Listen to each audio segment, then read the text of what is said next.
Matemática e música. Existe relação entre essas duas disciplinas?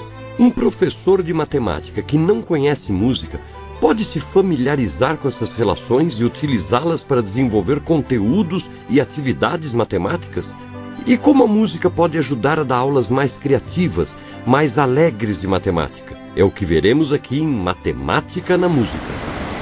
Uma das primeiras coisas que se aprende quando se estuda história da matemática é que Pitágoras foi o primeiro a unir matemática e música.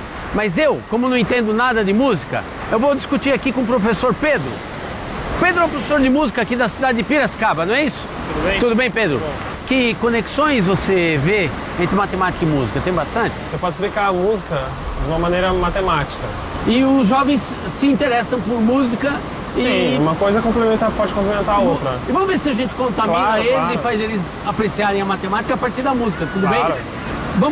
Qual é o melhor ambiente para a gente fazer isso? O ideal seria uma escola, né? Uma escola de música. Então vamos lá, vamos ver e discutir ideias para enriquecer uma aula de matemática a partir da música. Claro. Então vamos lá. O seu nome era Pitágoras e Samos o seu lugar. Sua vida inteira parece lenda, vim aqui pra lhe provar. Foi um sujeito da Grécia que fez tanta peripécia que nem cabe de lembrar. Todo mundo que estudou a história da matemática parte de Pitágoras, né? Conhecido, bom, você se lembra quando você fazia ensino médio ou ensino fundamental, o Teorema de Pitágoras, claro, né? O Pitágoras, ele tinha uma espécie de seita filosófica em que tudo ele explicava através de números. E parece que foi a música a parte forte que levou ele a realmente achar que ele podia explicar todo mundo, todas as coisas do mundo através de música, né? A minha ideia seria assim, o que nós podemos fazer para que aquele aluno, aquele jovem que gosta de música, pudesse com isso também apreciar a música da matemática, né? E vice-versa, aquele que sabe matemática também apreciar um pouquinho da música. Pra montar um monocórdio, eu vou contar como é que eu faço. Se bem que naqueles tempos não tinha corda de aço, só tinha corda de tripa esticada numa ripa de madeira do riacho.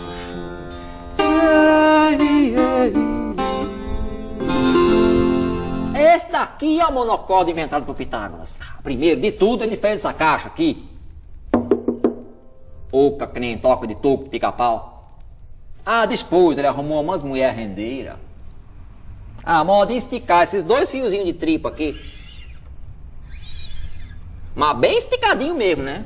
Por causa que só assim é que ele faz aquela gemedeira, né? E os dois fios com o mesmo som, né? Que nem que eu já disse, né? Olha, um e outro. Igual que nem. E essa de baixo aqui vai ficar desse jeitinho que tá. Sem mudar de nome, de nota, de nada. Esta ele chamou de fundamental. Por causa que era a base. O ponto de referência dele para fazer os carcos. Mas essa outra corda aqui de cima, essa daqui, vai começar a mudar de som, de nome e de nota. Já.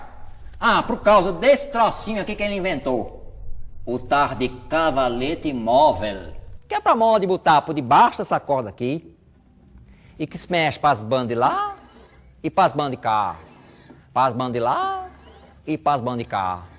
Que é pra modo de ir dividindo a corda em diferentes lugares para mudar o som dela. Por causa que se eu colocar o jeguinho aqui, por exemplo, só esta parte da corda aqui é que vai vibrar e fazer som. Então pra cá, diminui o tamanho da corda. E pra lá, aumente-a. E o som vai mudando. Quer ver? Olha.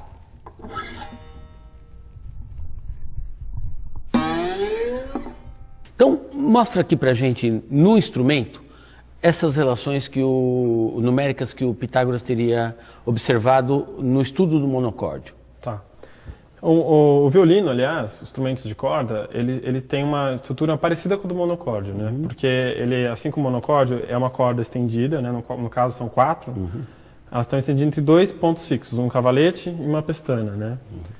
Então, a ideia é muito parecida. A diferença é que a gente usa o arco para tocar. Então, eu vou demonstrar mais ou menos a primeira descoberta que ele fez. Tá. A gente conhece as 7 notas musicais, né? Do, ré, mi, fá, sol, lá, si, dó, partindo desse princípio.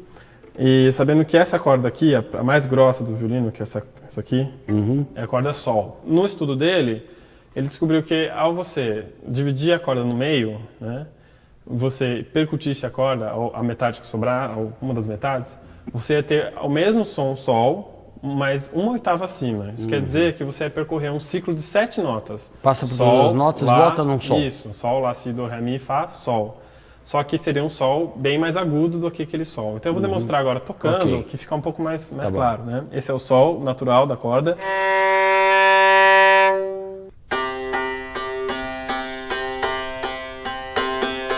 É bem grave, é a nota mais grave do violino, no caso. E dividindo a corda, né? Aí a gente usa o dedo, né? No caso, não é outro cavalete. Pela metade aí, Pela no metade, caso. mais ou menos. Você tem o mesmo som, uma oitava acima. Tá. Então você tem esse aqui.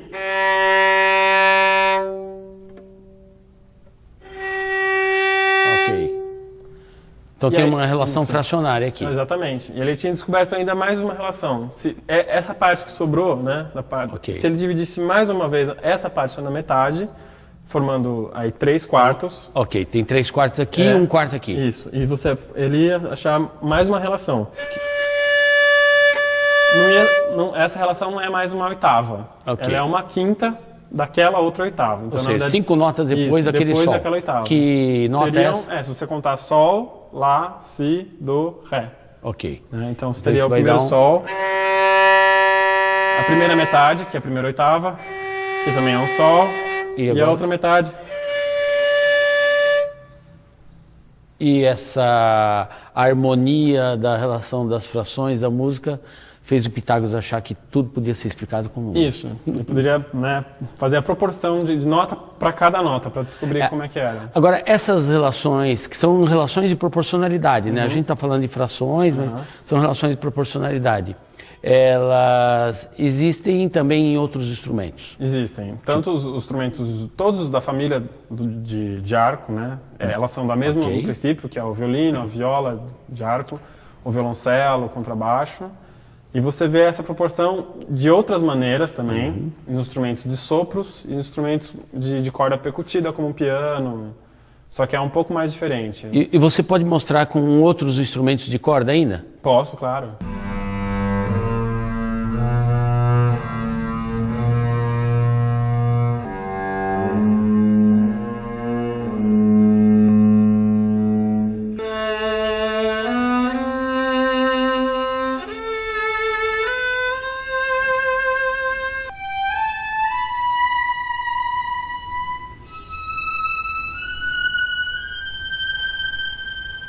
Você dá aula para crianças e jovens? Isso, exatamente. Você faz essa conexão?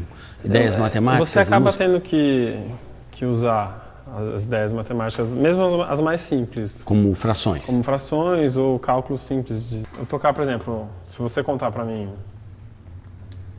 4, para eu fazer primeiro tocar uma música bem simples, Marcha Soldado.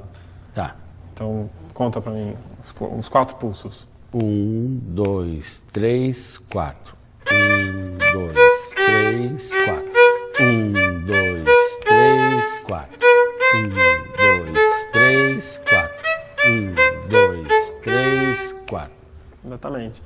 Ou você usar o compasso ternário para fazer uma valsa. 1, 2, 3. Tá, mas 1, 2, 3. 1, 2, 3. 1, 2, 3. 1, 2, 3. 1, 2, 3. 1, 2, 3, 1, 2, 3, 1, 2, 3. Ok. Só que essa contagem está um pouquinho defasada. Agora, é engraçado, você está falando dessa marcação de tempos, né? Você vê que a minha tentação é usar as mãos como se eu estivesse, né, fazendo o gráfico da música, né? Exatamente. A gente pode falar de gráfico na música, não pode? Pode.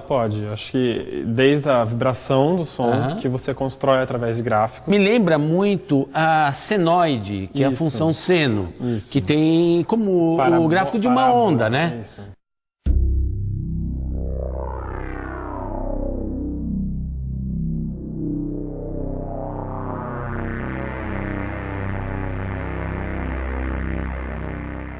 um professor que entenda de música, ele pode enriquecer muito um curso de trigonometria, de funções trigonométricas, fazendo estudo destas curvas que representam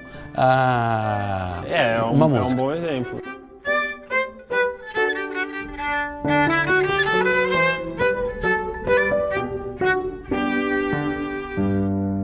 Maravilha. Tudo bem? Professora, o Pedro estava mostrando as relações numéricas que Pitágoras teria observado no monocórdio. E é possível observar essas relações numéricas num outro instrumento? Por exemplo, no piano? Em todos os instrumentos é uma lei fixa, né? Para todos eles.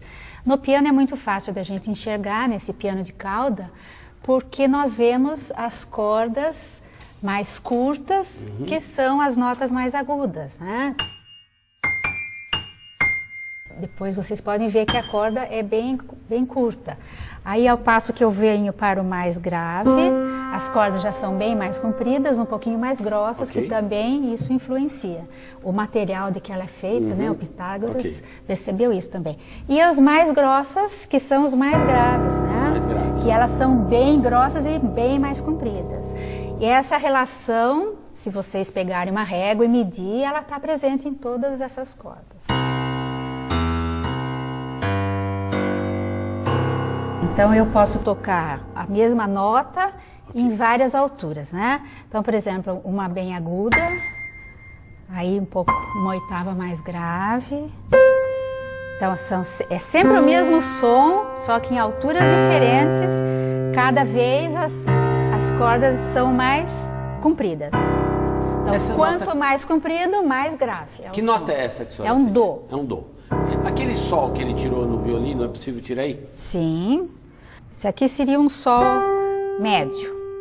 Agora, uma oitava acima. Você podia fazer com o violino? As mesmas? As mesmas. Esse aqui.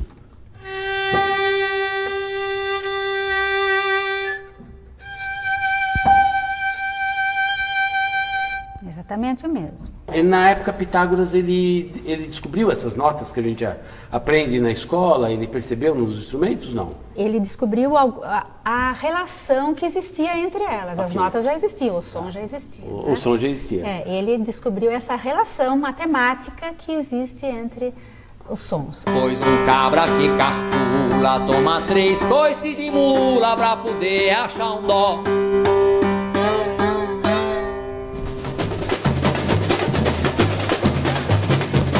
Nosso negócio é música e matemática. Eu vim conversar com o professor Pedro Paulo, que além de professor de música, gosta de matemática, que eu sei, né?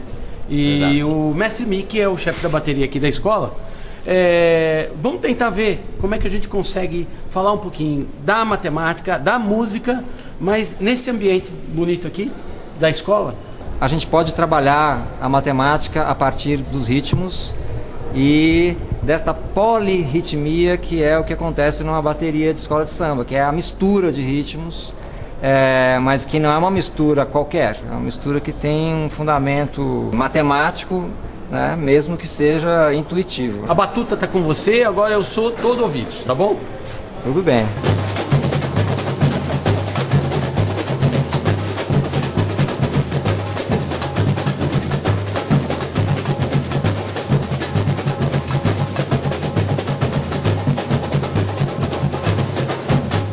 Uma das maneiras da gente entender como que se formam esses encaixes rítmicos que possibilitam a formação desses padrões é a gente entender o ritmo como uma sequência de frações. E se a gente chamar cada batida dessa do bumbo de um inteiro, a gente pode entender a participação sonora da caixa como uma subdivisão deste inteiro em 4/4.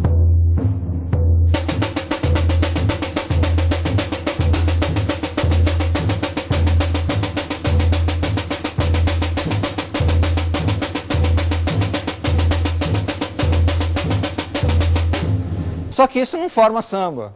Então, para essas frações, além de elas se encaixarem ritmicamente, elas também têm um dado cultural. E esse dado cultural que faz com que essas subdivisões rítmicas tenham esse caráter de samba, tem esse sotaque, vamos dizer assim, musical, é que entram os acentos. Vamos fazer de novo a entrada dos surdos e depois da caixa.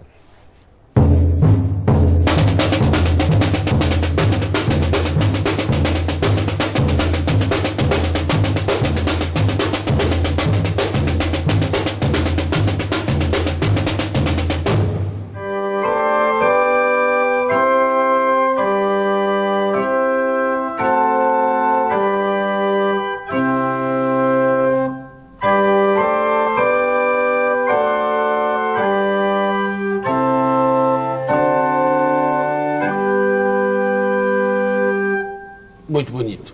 Professora, esse órgão aqui, apesar de ter as teclas que nem o piano, mas ele não tem as cordas do piano que a senhora mostrou, né? Não, o órgão é um instrumento muito antigo e é um órgão mecânico e funciona a ar. Né?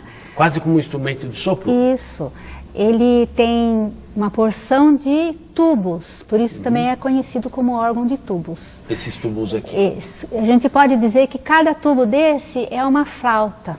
E essa diferença de som tem a ver com esses tamanhos diferentes dos cilindros, né? Dos cilindros. Esses tubos, né? Não só o tamanho, né, o comprimento dele, como a largura. Né? Vocês podem ver que tem os tubos mais largos e uns bem largos lá para o final. Esse movimento de ar, né, ele está provocando um volume de ar interno que vai gerar o som. O ar passa dentro do tubo e quanto mais comprido for o tubo, o som é mais grave. Quer dizer, vai ter uma relação proporcional que nem a gente viu ali nas cordas, só que aí a proporção vai ser do volume de ar movimentado dentro do cubo. Isso. O Pitágoras fez essa descoberta também. com tubos de bambu que ele assoprou, fez flautas primitivas do jeito que ele pôde fazer. Ele fez essa mesma descoberta que ele fez com cordas, ele fez no tubo de ar.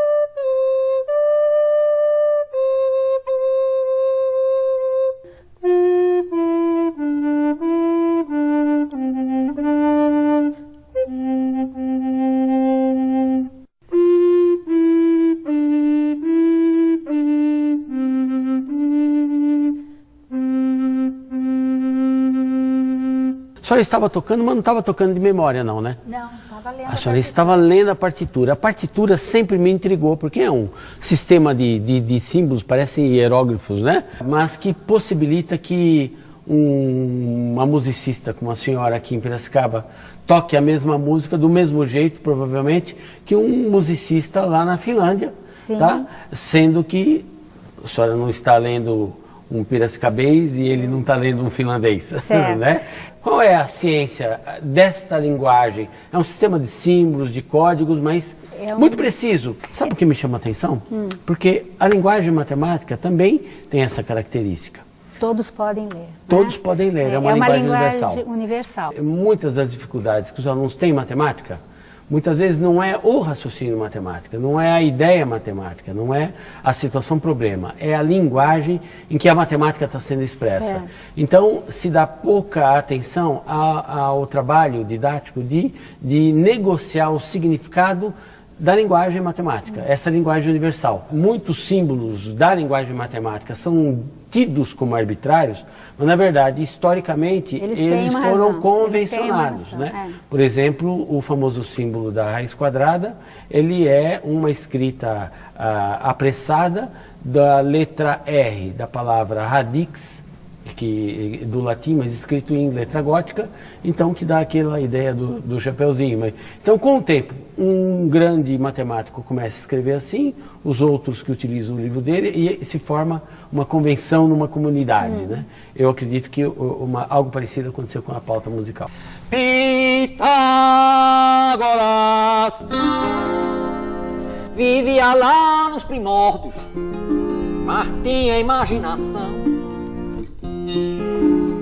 Inventou o monocórdio para fazer a experimentação e verificar na prática Por que é que são simpáticas as notas da canção?